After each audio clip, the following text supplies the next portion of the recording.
দেখেছি যে উনি অসাম্প্রদায়িক চেতনায় কিভাবে উনি এই বাংলাদেশটাকে ১১০ বছর, দীর্ঘ ১০-১২ বছর ধরে শাসন করেছেন, এবং তখন আমাদের এই মন্দির বা উপাসনালয়গুলো কিভাবে সুরক্ষিত হয়েছে।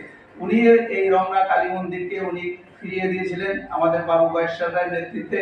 আমরা এটা পেয়েছিলাম। আমরা স্বামীবাগ মন্দির প্রয়াত সাদেক হোসেন খোকার নেতৃত্বে পেয়েছিলাম, এবং উনি আমরা যখনই সনাতনীদের নিয়ে কোনো ব্যাপারে ওনার কাছে যেতাম, উনি যেভাবে আমাদেরকে সহযোগিতা করেছেন, এবং ঠিক তারই সুযোগ্য সন্তান এখন মাননীয় প্রধানমন্ত্রী জনাব তারেক রহমানের কাছে আমার আবেদন, যেহেতু উনি ওই রক্তের ধারাবাহিকতা নিয়ে এসছেন, অতএব ওনার কাছে আমাদের এই সনাতনী সম্প্রদায়ের আবেদন যে উনি যেন এদিকে একটু সজাগ দৃষ্টি রাখেন।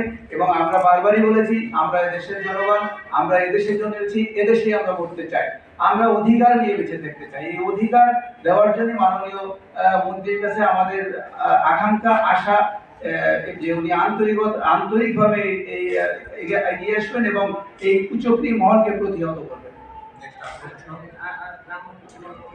আমার একটা প্রশ্ন ছিল যে